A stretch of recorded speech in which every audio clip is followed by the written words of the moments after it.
Olá, meus amigos. Momento de celebrar. Estão me ouvindo bem aí? Espero que esteja bem compreensível a voz, para a gente poder começar a nossa fala aqui, não é? Então eu gostaria de saudar a todos nesta bela manhã de domingo, saudar a diretoria, a direção da casa, do Centro Espírita Vovô Nestor, a quem agradeço pela oportunidade que nos foi dada nesta manhã de, embora estarmos distantes, mas podermos nos abraçar pelo menos virtualmente, né? Nos unir pelos pensamentos e pelos sentimentos, temos a certeza disso, de que embora estamos distantes, mas juntos pelo pensamento e pelos sentimentos. Bom, Renato aqui agradeço, o som está bom, né? Então vamos dar sequência aqui. Cumprimentando então a diretoria e também a todos os amigos do Centro Espírita Vovô Nestor, todos os corações queridos que nos dão o carinho da companhia nesta abençoada manhã de domingo, né? Como a nossa querida colega anunciou, hoje a gente vai trabalhar uma parábola de Jesus cujo nome correto é parábola do crescimento da semente. Nós colocamos parábola da semente para não ficar um título muito grande, não é? Nós não podemos confundir essa parábola com aquela que é muito famosa, que é a parábola do semeador. Parábola, inclusive, que Kardec vai abordar no capítulo 17 do Evangelho segundo o Espiritismo, Sede Perfeitos, no item 5. E Kardec comenta essa parábola no item 6, e ele inclusive tem uma fala que ele diz a parábola da semente e discorre sobre ela ao fazer seu comentário, e isso pode causar alguma confusão. É lógico que Kardec não estava ali com o objetivo de causar confusão em ninguém, pelo contrário, ele apenas se refere à parábola da semente como uma maneira de comentar a parábola do semeador. Mas essa que nós pretendemos conversar com os amigos nesta manhã é a parábola do crescimento da semente, que é uma parábola específica do Evangelho de Marcos. Bom, como todos nós sabemos, Jesus é até hoje nosso mestre por excelência, né? Profundo conhecedor do valor das histórias, Jesus, assim que percebeu que a multidão começou a se aglutinar, a se aglomerar em torno dele, aproveitou-se então para ministrar os ensinamentos do Evangelho do Reino que ele vinha trazer através do recurso pedagógico das parábolas. Mestre fabuloso, Jesus sabia que não era o momento para discursos longos, para dissertações filosóficas, nada disso. A ocasião era propícia para colocar naqueles corações os ensinos do Evangelho através de histórias que ficariam vivas para sempre na mente e no sentimento daquelas pessoas. Jesus, impressionante, estava muito à frente do seu tempo, porque hoje a ciência demonstra o poder da história. Depois da experiência concreta, aquela em que você pega com as mãos e faz alguma coisa, o cérebro aprende de forma mais eficiente através das histórias. E Jesus compôs essas histórias usando situações do dia a dia das pessoas. Das cerca de 45 parábolas que nós encontramos nos evangelhos de Jesus, Mateus, Marcos e Lucas, porque o Evangelho de João ele não apresenta tantas parábolas, aliás, não encontramos parábolas no Evangelho de João. Dessas 45 narrativas de Jesus, metade delas o mestre tira de situações da vida social, hábitos comuns do dia a dia das pessoas. Metade desse número, cerca de 12, uma dúzia delas, Jesus tira da agricultura, da vida no campo, com a qual o povo tinha uma forte identidade. Outras tantas ele retira do cotidiano da dona de casa. Outras ele tira da pesca, que era muito comum, atividade comercial muito comum ali na região do Mar da Galileia, onde Jesus residia, e por assim vai. Então o mestre consegue, com esse recurso abençoado, deixar nos corações das pessoas a mensagem do Evangelho do Reino. E a mensagem que nós vamos analisar hoje, essa parábola, como dissemos, ela está no Evangelho de Marcos. Uma coisa curiosa, o Evangelho de Mateus tem cerca de 28 parábolas. Lucas tem um pouco mais de 31 parábolas. Marcos é o evangelho mais modesto. Marcos tem apenas 9 parábolas. Agora, os estudiosos, em geral, atribuem ao texto de Marcos, ou pelo menos o texto grego de Marcos, a fonte para a escrita dos evangelhos de Mateus e de Lucas. Não que Marcos tenha sido o primeiro evangelho, mas isso é uma outra discussão. O curioso é que essas 9 parábolas do texto de Marcos, elas se distribuem nos textos de Mateus e de Lucas. Ora aparece apenas em um, ora aparece em ambos. Aparecem em ambos. Mas dessas 9, uma só ficou de fora. Impressionante. Que é justamente a parábola do crescimento da semente. Ela ficou de fora dos textos de Mateus e de Lucas. Há quem diga que essa parábola tem um viés, talvez um pouco negativo, que estimularia o cristão a uma certa ociosidade. É claro que essa é uma interpretação, nós respeitamos, mas Jesus nunca nos estimularia a algo que não fosse positivo, não é verdade? Porém, há estudiosos, exegetas, teólogos que se debruçam sobre os textos com análise científica, com critério, e então supuseram que a possibilidade de essa parábola estar fora dos textos de Mateus e de Lucas, que estimulam o cristão à boa ação, à prática do bem, pode ser a explicação através desse viés negativo que alguns autores, alguns estudiosos encontraram na parábola de Marcos. Nós vamos ler essa parábola que é curta, com cuidado, e vamos apreciar os seus aspectos textuais e depois passar para o comentário e a análise dentro da doutrina espírita, ok?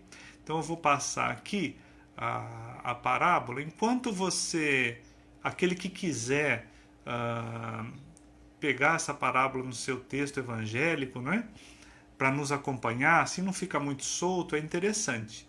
Você não vai encontrar ela no Evangelho segundo o Espiritismo, ela está no Novo Testamento, então quem tem um Novo Testamento em casa, ou mesmo uma Bíblia, quiser nos acompanhar, a parábola está no Evangelho de Marcos. Então a gente vai abrir a nossa Bíblia, vai buscar o Novo Testamento, é o segundo livro. Nós temos primeiro o Evangelho de Mateus, depois o Evangelho de Marcos. Lá no capítulo 4, aquele número grande, a gente vai até o número 26, aquele númerozinho menor, que é o versículo. De 26 a 29 é a parábola do crescimento da semente.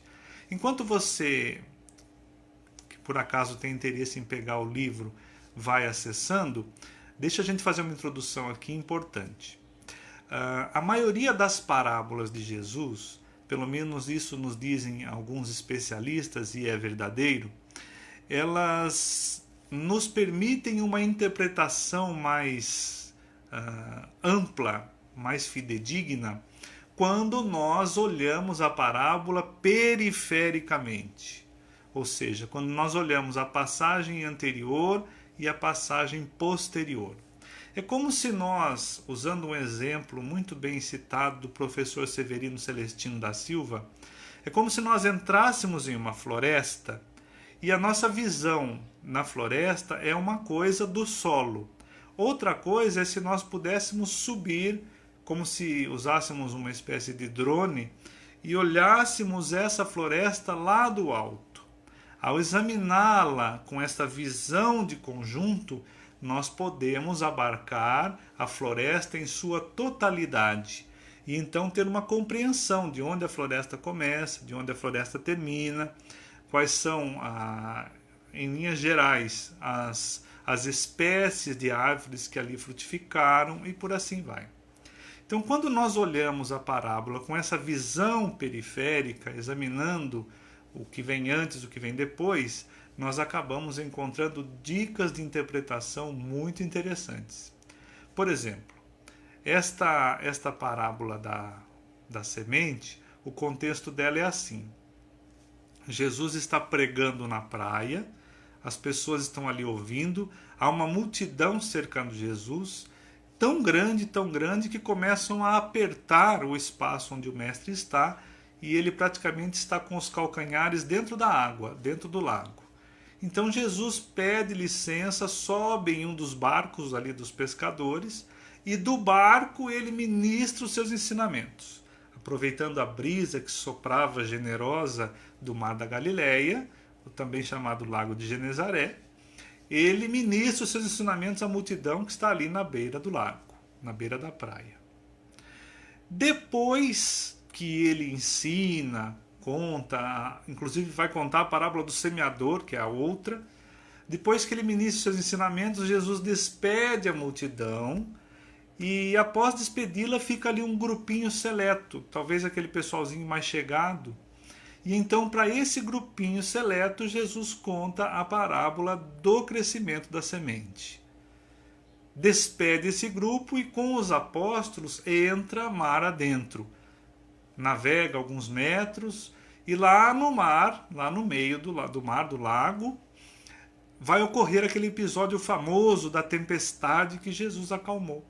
Vem uma tempestade com ventos fortes, Jesus está dormindo, como vocês devem lembrar, dorme no cantinho do barco, estava muito cansado pela intensa atividade doutrinária, pela atividade junto à multidão, repousa ali no barco e vem a tempestade, os discípulos tentam contornar a situação, não conseguem, acordam Jesus e ele acalma a tempestade.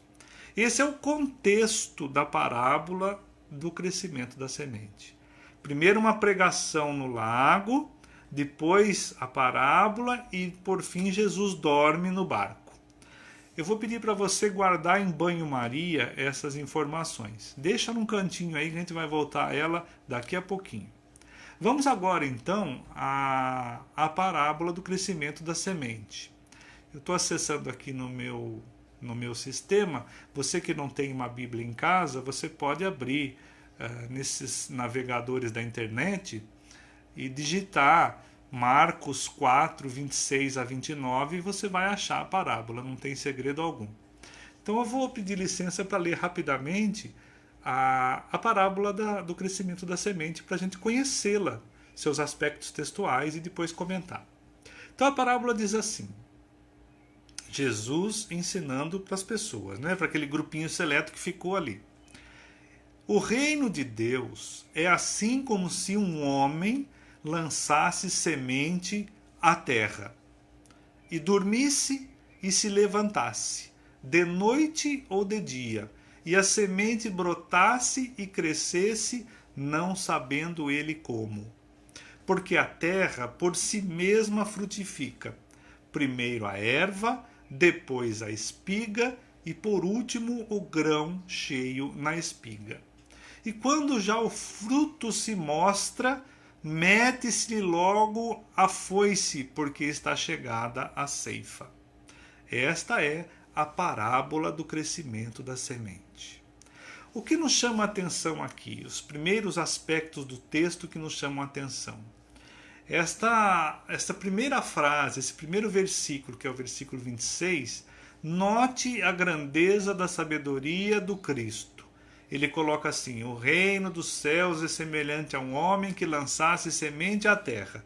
No primeiro verso, na primeira frase, Jesus já coloca os três elementos da parábola: o homem, a semente e a terra. Olha o cuidado de Jesus de fazer esse entendido. Isso é uma característica muito interessante em todas as parábolas de Jesus.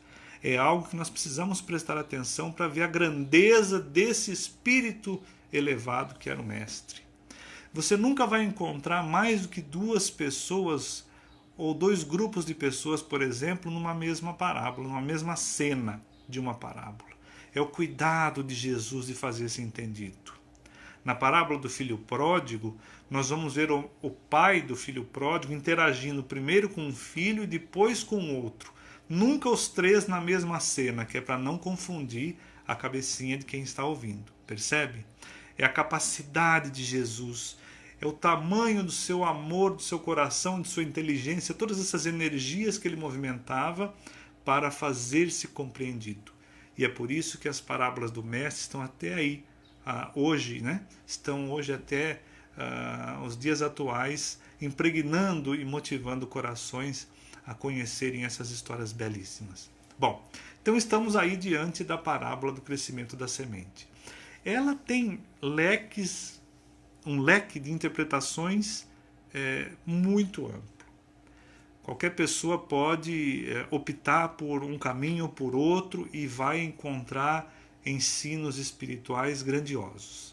A gente podia focar, por exemplo, só no último versículo, que é o 29, onde ele fala que é chegado o período da ceifa.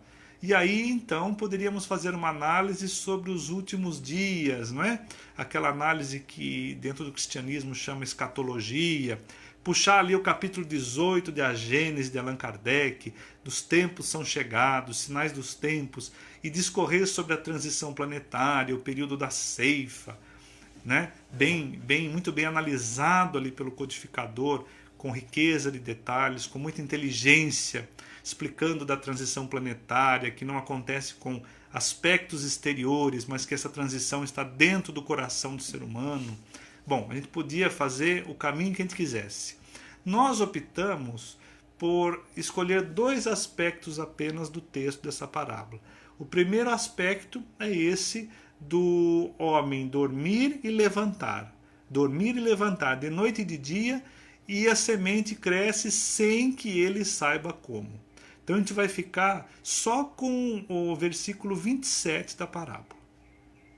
E a gente vai ver que só esse versículo já dá para nós muita riqueza de interpretação. Vamos começar, por exemplo, pelas possibilidades interpretativas que esta parábola nos oferece.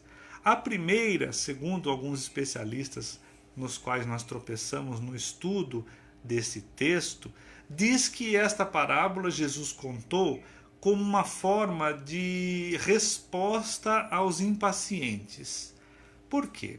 Porque havia no coração do povo hebreu da época uma ansiedade, uma expectativa messiânica.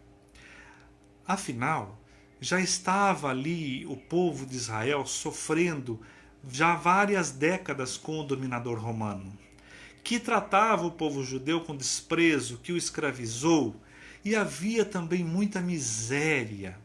A maioria da população praticamente trabalhava a vida inteira só para sobreviver. Existem estudos feitos com ossadas de crianças judias da época e que demonstra a dificuldade da alimentação, a desnutrição, e que cerca de 50% das crianças não chegavam sequer aos 5 anos de idade. Proliferavam muitas doenças ali na região do Lago de Genezaré, malária, piolho e outras doenças induzidas pela malária. Então era uma vida difícil, sofrida. As mulheres praticamente passavam a vida toda ou amamentando ou grávidas. Era uma vida de muito sofrimento, de muita dificuldade. Tudo que o campo produzia, a cidade arrecadava. Então as pessoas trabalhavam muito, desde cedo, as crianças também, só para sobreviver. E existia então essa expectativa messiânica, a expectativa da chegada do Messias, que viria restabelecer tudo no seu verdadeiro sentido, expulsar o dominador romano e colocar Israel no topo das nações, com a mesma glória com que esse povo viveu nos tempos de Salomão e do rei Davi. Então essa expectativa estava assim pulsante no coração do povo hebreu. E Jesus, ao contar essa parábola, de alguma maneira está oferecendo àquelas criaturas uma resposta à sua impaciência. Como se dissesse assim, olha, é necessário a gente semear, e aguardar o trabalho do tempo. Temos que dormir, levantar e aguardar que Deus vai saber fazer as coisas no tempo certo. Esta é uma possibilidade interpretativa. A segunda possibilidade é que essa parábola foi assim, um consolo que Jesus deu aos apóstolos, porque depois que Jesus partisse desse mundo, eles teriam a tarefa árdua de levar a semente do evangelho adiante. Então o mestre está dizendo para eles, olha, semeiem a palavra e continuem confiantes, durmam, sigam sua vida, que Deus vai nos ajudar a fazer essa semente brotar, crescer, germinar e produzir seus frutos. Seria a segunda interpretação. Uma terceira interpretação seria no sentido da própria semente. O acento tônico dessa parábola estaria na semente, no poder da semente como sendo o poder da palavra divina. Uma vez semeada no coração do ser humano, ela vai crescer. Não se sabe como, mas ela vai crescer. É o que acontece com a gente, por exemplo. Quantos de nós não entramos na doutrina espírita, não conhecemos o Evangelho de Jesus, esse Evangelho redivivo, através de uma sementinha que colocaram no nosso coração? Ou foi uma palestra que nós assistimos, ou foi um livro que alguém nos emprestou, um filme que nós tivemos a oportunidade de acompanhar. Qualquer coisa, foi uma sementinha que foi colocado ali e Deus, em sua bondade infinita, a espiritualidade maior, foi fazendo com que essa sementinha crescesse, despertasse em nós o desejo do engajamento e hoje estamos aqui, graças a Deus, abençoados pelo conhecimento doutrinário que nos permite caminhar nessa vida de olhos mais abertos, mais responsáveis perante as nossas atitudes, mais conscientes da importância de termos uma vida mais espiritualizada, nos relacionando melhor com Deus, com o próximo e conosco mesmos, não é assim? Então essa parábola, o acento tônico dela para alguns estaria no poder dessa semente, como sendo a palavra do Evangelho que uma vez caindo no nosso coração vai crescer. Essa é outra interpretação.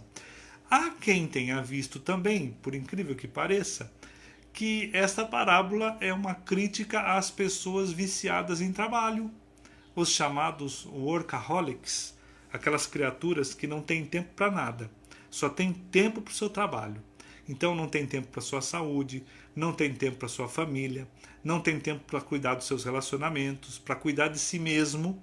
Então essa parábola diz assim, que este homem ele lança a semente à terra e depois ele segue o curso normal da sua vida. Ele dorme, ele acorda, não é? Seria assim uma alusão às coisas comuns do dia a dia, em que esse trabalhador ele faz a sua parte, mas ele confia que Deus vai fazer o resto, isto é, a natureza vai fazer o resto, então ele toca a sua vida. Ele não fica ali tão somente focado em seu trabalho. E uma última possibilidade interpretativa seria essa de que essa parábola é um incentivo à ociosidade. Afinal de contas, é como se dissesse assim, olha, lança a semente na terra e vai dormir, vai descansar, deixa que a terra faz o resto. Não tem que se preocupar com isso. Este seria o viés negativo que alguns autores encontraram para justificar o fato da parábola de Marcos não entrar em Mateus e Lucas. Afinal de contas, parece que ela estimula o cristão a não fazer nada. Deixa que Deus faz o resto. Bom, nós já dissemos que Jesus nunca poderia ter nos estimulado à ociosidade. Então existe uma outra explicação para isso. E agora eu vou pedir para você retomar aquele material que nós deixamos em banho-maria. Lembra? Que material que era mesmo? O contexto da parábola, lembra? Então nós temos um Jesus pregando na praia, depois ele conta a parábola da semente e depois Jesus dorme no barco. Olha a coincidência que nós estamos encontrando aqui. A semelhança entre a atividade de Jesus e o homem da parábola é muito grande, porque Jesus semeia a palavra ali na praia e depois dorme no barco. O homem da parábola faz a mesma coisa, ele lança a semente na terra e depois dorme. Veja a coincidência. O que esse texto está dizendo para mim e para você? Será que Jesus dormiu por ociosidade? Será que Jesus dormiu porque era preguiçoso? É claro que não. Jesus dormiu ali no barco como um repouso necessário da intensa atividade junto à multidão. Repouso para refazer suas energias e poder continuar trabalhando, voltar a trabalhar e atender às dores da multidão, no seu entranhado amor pela humanidade. Era uma pausa de repouso para refazer suas energias. E é a mesma coisa que acontece com o homem do campo. As pessoas que ouviam Jesus contar essa parábola entenderam muito bem que não se tratava de ociosidade. O homem dorme e levanta porque isso faz parte de um outro contexto, que é a passagem do tempo. É necessário deixar o tempo passar para a semente crescer. Porque o lavrador ele não fica ocioso. Ele faz muito mais do que apenas lançar a semente à terra. Ele tem que evitar o crescimento das ervas daninhas, ele tem que proteger a plantação, ele tem que irrigar, ele tem que colocar adubo, ele tem que fazer um monte de coisa para que essa terra, essa planta, floresça e cresça, produzindo frutos. Então as pessoas entenderam que esse dormir e levantar da parábola não se tratava de ociosidade, mas apenas e tão somente de uma coisa muito importante para que a semente cresça, que é a passagem do tempo. Esse dormir e levantar, esse dormir e despertar, nada mais é do que a passagem do tempo, a passagem dos dias. E aqui nós entramos numa ordem muito interessante de ideias, que é a questão do fator tempo, sem o qual nada floresce, nada frutifica. Nós precisamos tomar um cuidado muito grande, meus amigos, com a diferença entre crescimento e inchaço. Crescimento é uma coisa sustentável, é uma coisa que, junto com o tempo, ele vai acontecendo. Inchaço é diferente, é aquele crescimento explosivo, mas sem bases, sem alicerces. Imaginemos, por exemplo, se da noite para o dia a maioria dos moradores do bairro, da nossa casa espírita ou da nossa cidade, resolvam frequentar a nossa casa. Nós não teremos estrutura para atender. Não teremos atendentes fraternos suficientes, não teremos evangelizadores suficientes, não teremos monitores suficientes, enfim. Não conseguiremos dar conta de fazer esse trabalho que nós fazemos com amor para um grupo muito grande que da noite para o dia resolva frequentar a nossa casa. E isso seria o inchaço. Mas o crescimento não. O crescimento vem com o tempo, com o trabalho, com as pessoas valorizando a nossa casa de oração, querendo conhecer aquele trabalho. Então veja, isso é crescimento. O tempo, meus amigos, ele é senhor de tudo.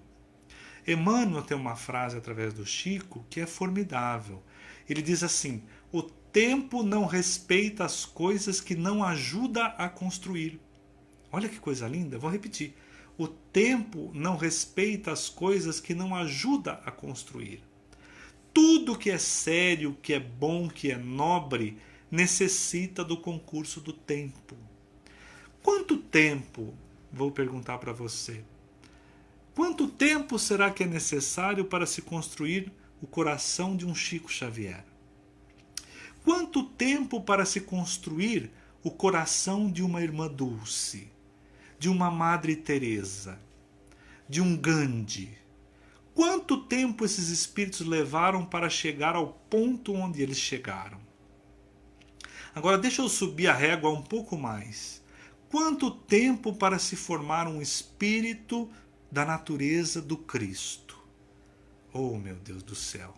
O tempo foi necessário para que esse espírito alcançasse esse imenso progresso que ele alcançou. Não é da noite para o dia. Então o tempo não respeita as coisas que não ajudam a construir. E mesmo a nossa doutrina, as ideias espíritas precisaram e precisarão do concurso do tempo. Não é assim da noite para o dia que a revelação chegou, todos nós sabemos. Primeiro foi necessário Moisés, não é? A primeira revelação, depois passaram-se alguns séculos, veio Jesus, trouxe a segunda revelação, depois o tempo passou, mais 18 séculos correram, e daí então os espíritos superiores vieram e, se servindo do trabalho de Allan Kardec, trouxeram ao mundo a terceira revelação. Foi necessário o concurso do tempo. Então os espíritos procedem assim com muita prudência, e é o que nós vamos encontrar inclusive lá no Evangelho segundo o Espiritismo, no capítulo 24, até vou pedir licença para ler um trechinho para vocês. O capítulo 24 é aquele não coloqueis a lâmpada debaixo do alqueire. No item 7 tem uma instrução de Kardec que é muito interessante e muito apropriada para o tema. Vou ler aqui rapidinho, ó. Diz assim: em suas instruções, os espíritos procedem com uma admirável prudência. Não é senão gradual e sucessivamente que abordaram as diversas partes conhecidas da doutrina, para que as outras sejam reveladas à medida que chegue o seu momento de deixar a sombra. Veja a passagem do tempo. E ele conclui assim: se os espíritos ainda não dizem tudo ostensivamente, não é por haver na doutrina mistérios revelados a privilegiados, nada disso, nem por colocarem a lâmpada debaixo do alqueire, mas porque cada coisa deve vir no tempo oportuno. Olha, deixam que uma ideia tenha tempo de amadurecer e de propagar-se, de novo o tempo, e que os acontecimentos tenham tempo de preparar a aceitação dessas ideias. Olha que coisa interessante, meus amigos. O tempo não respeita as coisas que não ajuda a construir, como disse Emmanuel. Então, mesmo a doutrina precisou do concurso do tempo, vai precisar do concurso do tempo. Nós precisamos do tempo para crescer, como diz a questão 800 do Livro dos Espíritos. Conhece bem pouco o homem aquele que acha que ele pode modificar-se da noite para o dia. A transformação somente com o tempo, gradual e progressivamente, vai se processando, dizem os espíritos de Allan Kardec na questão de número 800. Precisamos refletir sobre isso. O tempo de Deus. A gente quer as coisas muito depressa, a gente é afoito, a gente é ansioso, mas Deus faz o seu trabalho, sem que a gente saiba como, mas é necessário o concurso do tempo. Agora, tem uma coisa importante que nós podemos falar aqui e não devemos nos esquecer. Não significa que existe um tempo certo para tudo e que agora eu vou cruzar os meus braços e não vou fazer mais nada. Não é isso que nós estamos dizendo. Existe sim a necessidade do concurso do tempo para as coisas se consolidarem, mas nós, de nossa parte, também não podemos desperdiçar o tempo, que é um recurso divino, porque isso pode ser contra nós. O tempo corre a nosso favor ou contra nós, dependendo da forma como nós o utilizamos. Eu vou registrar aqui, a título de exemplo, uma mensagem que Humberto de Campos colocou no capítulo 11 do livro Cartas e Crônicas, psicografado por Chico Xavier, e que trata-se da história de uma irmã chamada Juversina, que antes de reencarnar, assumiu o compromisso na espiritualidade com os seus mentores de trazer à Terra e resgatar 80 espíritos com os quais ela havia se comprometido. Então, ela, na idade adulta, iria organizar uma creche e, através do trabalho dessa creche, ela iria receber, educar e encaminhar essas 80 almas. Então, tudo foi organizado pela espiritualidade, ela reencarnou e, na idade ali dos 36 anos aproximadamente, ela iniciou a construção da creche, supervisionada pela equipe espiritual, não é? Mas essa nossa irmã, ela era uma criatura assim muito preocupada com minúcias de detalhes. Então ela queria uma creche que fosse uma creche modelo. Então ela cuidou disso, cuidou daquilo, observava minúcias de detalhes sobre o encanamento, a parte hidráulica, a estrutura elétrica, as acomodações, as paredes, a dimensão dos ambientes, os jardins, e era tanto detalhe que ela levou 2 décadas e meia para concluir a creche.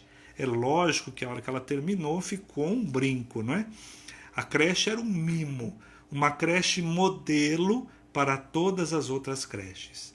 Então, quando ela estava ali pelos seus 60 anos, 61, a creche estava pronta, impecável para receber crianças, e ela tinha aquela intuição que ia receber um grupo de espíritos que ela ia encaminhar. Então, estando numa reunião mediúnica, ela recebe a mensagem do instrutor espiritual através de um médium que disse para ela ser ele aquele que, do plano espiritual, acompanhava e assessorava a organização da creche e com ela havia se comprometido. Então ele saúda a dona Juversina, cumprimenta pela conclusão da creche, só que ele diz assim: minha irmã, apresse-se, porque daqueles 80 espíritos com os quais estávamos comprometidos, 30 já são delinquentes juvenis e vai ser muito difícil resgatá-los. Então veja aí, um recado da espiritualidade. É necessário que o tempo auxilie a consolidação das coisas, mas ele pode correr contra nós se nós o desperdiçarmos. Então veja um recado importante aí da espiritualidade. Agora, para irmos fechando o nosso raciocínio aqui, deixando um pouquinho de lado o fator tempo, a gente gostaria de explorar um outro fator da parábola, que é essa frase que Jesus diz no versículo 27, que a semente cresce sem que o homem saiba como. O que é que esse texto está nos dizendo para mim e para você? Que o reino de Deus é algo que cresce apesar da ação humana, não é?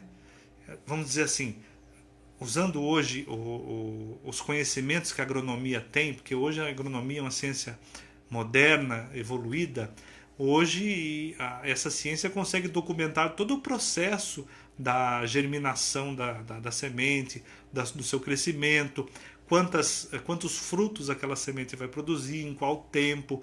Hoje ela documenta todo o processo. Mas existe um ponto em que a agronomia não chega, que é a hora em que a semente resolve acordar. Aqui nós entramos no terreno da natureza, no terreno da divindade, um ponto onde nós não conseguimos administrar. E o que é que isso está dizendo para mim e para você? Que muitas vezes nós achamos que o nosso orgulho explica tudo, não é? Esse ponto da parábola, ela é uma crítica velada de Jesus ao orgulho humano, de achar que tudo é fruto das nossas ações e que, na verdade, a obra divina é algo que não depende de nós. Por exemplo, a ação da espiritualidade. Vamos tentar imaginar a nossa casa de oração ou qualquer instituição cristã tentando viver sem o apoio da equipe espiritual, da espiritualidade. Como é que nós conseguiríamos, por exemplo, realizar uma reunião mediúnica séria sem a presença dos bons espíritos, sem a proteção que essa equipe espiritual nos dá? Não é assim? Como é que nós conseguiríamos levar o evangelho às nossas crianças, aos nossos jovens? Como é que conseguiríamos fazer esse trabalho que estamos fazendo agora, por exemplo, de compartilhar através desse recurso da internet esta mensagem do Evangelho do Cristo, se os espíritos superiores não estivessem nos assessorando, não estivessem nos assistindo desde o momento da prece, da preparação de todo esse trabalho? Então, é uma crítica essa parábola ao nosso orgulho de achar que tudo a gente pode fazer, mas sem Deus nós não fazemos nada, meus amigos. Esta é a essência dessa parábola. Sem Deus nós nada conseguimos. É lógico que precisamos fazer a nossa parte, preparar o terreno e semear. Se nós nada fizermos, Deus muito pouco pode fazer por nós, mas sem Deus nós nada conseguimos. Quem teve uma compreensão muito dilatada bem perfeita a respeito disso foi o apóstolo Paulo. Existe uma frase que ele endereçou aos cristãos de Corinto, na primeira epístola, capítulo 3, versículo 6. Vou ler aqui rapidinho para vocês, que está na minha frente. Diz assim: eu plantei, Apolo regou, mas Deus fez crescer. Olha que coisa linda. Eu plantei, Apolo regou, mas Deus fez crescer. Apolo era um dos grandes pregadores do Evangelho, um entusiasta, levou a mensagem do Evangelho às multidões, aos gentios. Então Paulo tem essa humildade de dizer: eu plantei a semente, Apolo regou com sua palavra, mas Deus fez crescer a semente do Evangelho. Isto é, se não fosse Deus ministrando ali a sua assistência, fazendo com que essa semente crescesse, seria muito difícil o Evangelho frutificar. Mas também nós temos aqui o concurso de Paulo, não é? Se Paulo não tivesse feito o seu trabalho, também a semente não teria frutificado. Então veja aí a ação do ser humano junto com a ação da espiritualidade. É isso que a parábola está nos dizendo. Ela também é uma crítica velada à nossa ansiedade, a essa ansiedade de querer as coisas tudo no tempo certo, não é? Joana de Ângeles, não no tempo certo, no nosso tempo e não no tempo certo. Joana de Ângeles, no livro O Homem Integral, ela dedica todo um capítulo a falar sobre essa questão da ansiedade. Ela fala dessa competição predatória do ser humano, de querer sempre os primeiros lugares, de querer superar, de ser bem recebido em todos os lugares. Então ela fala dessa ansiedade que, somada a essa mídia extravagante que nós temos, que bombardeia os nossos ouvidos com notícias o tempo todo, com informações alarmantes, tudo isso vai criando em nós um estado mórbido de ansiedade. E Joana de Ângeles tem um momento ali em que, pela psicografia de Divaldo, ela explica que segurança 100% nenhum de nós vai ter. Só o Cristo, quando esteve na Terra, tinha segurança 100%. Nós, ainda espíritos imperfeitos, nunca vamos ter nessa condição 100% de segurança. Então fiquemos tranquilos. Essa segurança nós só vamos adquirir com o tempo, né? 100% só quando formos espíritos puros. Então todos nós que estamos nesse barco chamado Terra, estamos assim um pouquinho inseguros, mas devemos modificar a escala de valores, abraçar os ideais espiritualistas, a certeza da sobrevivência da alma, a certeza de que tudo isso é uma coisa transitória, para que a gente vença esse apego mórbido das coisas terrenas. Então são muito válidos nesse momento que estamos vivendo a oração, a prece sincera, a conexão com Deus, o trabalho da caridade, a esperança, o ideal de servir, a visita a um enfermo, a uma pessoa necessitada, para ver como nossos problemas são muitas vezes menores do que o de outras criaturas. Tudo isso é válido nesse momento em que estamos vivendo. Então, se os irmãos nos permitem, estou olhando o relógio aqui, estamos chegando no final, se nos permitem ir fechando esse raciocínio, nós diríamos que a parábola da semente, ela nos induz a refletir em pelo menos 3 grandes virtudes. A primeira, a virtude da paciência. Paciência do agricultor, paciência que sabe esperar a terra produzir no tempo apropriado. A segunda virtude é a virtude da confiança, confiança em Deus, que vai fazer chover no tempo certo. É a confiança do agricultor, confiança de que a planta vai germinar, confiança de que a terra vai fazer o seu trabalho, confiança de que as coisas vão acontecer e que o sofrimento que porventura estamos atravessando nesse momento, ele tem uma razão de ser. Nós vamos entender isso lá na frente. Olha, gente, o trabalho que o Evangelho e o Espiritismo fizeram por nós é tão extraordinário que hoje nós podemos dizer com todas as letras que o Evangelho e o Espiritismo implodiram com a ideia do vitimismo, com a ideia do acaso. Ninguém sofre por acaso. Nenhum de nós está sofrendo injustamente. Pode haver, como diz o nosso irmão Haroldo Dutra Dias, pode haver na terra injustiça, mas não existem injustiçados. Todos nós estamos colhendo pela lei de causa e efeito, aquilo que é de melhor para o nosso crescimento espiritual. Então, a última virtude que essa parábola traz ao nosso coração é a virtude do consolo, de compreender que hoje estamos colhendo o que semeamos nesta ou em vidas anteriores, e que agora é nosso tempo de semear direito para podermos colher melhor ali na frente. Como diz o Chico, não é? Naquela inspirada frase de Emmanuel, ninguém pode voltar atrás e fazer um novo começo, mas nós podemos começar hoje e agora e construir um novo fim. Então André Luiz tem uma frase inspiradíssima em que ele diz assim: hoje nós não temos nada a temer. A única coisa que nós temos que ter medo é da falta de discernimento de onde iremos atirar as próximas sementes. Olha só, onde iremos fazer as nossas escolhas. Quais serão as nossas escolhas? A ideia aí da semente a ser lançada é a das nossas escolhas. A única coisa que nós temos que ter medo, diz André Luiz, é onde vamos lançar. É se tivermos falta de discernimento na hora de lançar essas sementes.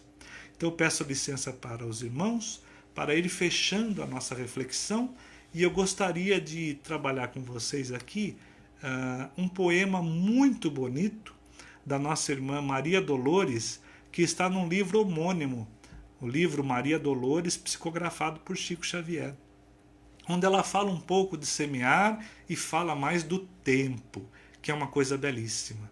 Então eu vou pedir licença para ler rapidamente. Diz o poema de Maria Dolores assim: ante a passagem do tempo, registra o valor do agora, na bênção de meia hora, quanto bem a realizar. 30 minutos apenas, no espaço de cada dia, são plantações de alegria para quem busca ajudar. Agora é a voz da coragem, ao irmão que chora e luta, coração que pensa e escuta, podando aflição e dor. Em outro ensejo é o socorro, que se oferece à criança, que vaga sem esperança, a míngua de paz e amor. Depois, o amparo ao doente, em visita mesmo breve, a página que se escreve para consolo de alguém. O apontamento otimista, a frase sincera e boa, a conversa que abençoa, a prece em louvor do bem. Meia hora, patrimônio, de expressão indefinida, que o céu nos concede a vida, a todos crentes e ateus. Irmãos, elevai o tempo para o serviço fecundo. Tempo é tesouro no mundo que verte do amor de Deus. Tempo é tesouro no mundo que verte do amor de Deus. Muito obrigado a todos vocês, irmãs e irmãos que nos deram o carinho da companhia. Gostaria de encerrar esta live convidando a todos para uma prece sentida de gratidão a Deus e ao Cristo, e a essa espiritualidade maior que esteve conosco, nos amparando nesses momentos. Cerremos então levemente os nossos olhos e agradeçamos a Deus, nosso Pai. Agradeçamos ao Cristo e aos bons amigos espirituais por esses momentos de reflexão que juntos tivemos. Ajude-nos, Senhor, a selecionarmos bem as nossas escolhas. Dá-nos o discernimento para lançar corretamente as futuras sementes que são as nossas decisões. Senhor, ajude-nos a optar por aquelas que nos aproximam de Ti e não por aquelas que nos afastam das Tuas leis. Ajude-nos a valorizar o tempo, esse tesouro divino, construindo para o bem nosso e dos nossos semelhantes. E nesse instante, Senhor, em que porventura tenhamos colocado um jarro humilde com água em nossos lares, Te pedimos que derrame sobre ele as Tuas bênçãos, sobre os nossos lares, sobre os seres queridos que conosco partilham a existência, neste pedacinho do céu que o Senhor nos plantou, que é a nossa casa. Envolva-nos, Senhor, neste momento, nos dando a tua bênção, o teu carinho, sempre na medida do nosso merecimento, mas da tua misericórdia infinita. Muito obrigado, Senhor, por termos tanto a te agradecer e tão pouco a te pedir. Despede-nos em paz, Senhor, hoje e sempre. Muito, muito obrigado. A todas as irmãs e irmãos queridos que nos acompanharam, a diretoria da casa, do Centro Espírita Vovô Nestor, nosso fraternal abraço, que Jesus nos abençoe, nos conserve em sua paz e tenhamos todos uma excelente semana. Muito obrigado a todos. Um grande abraço.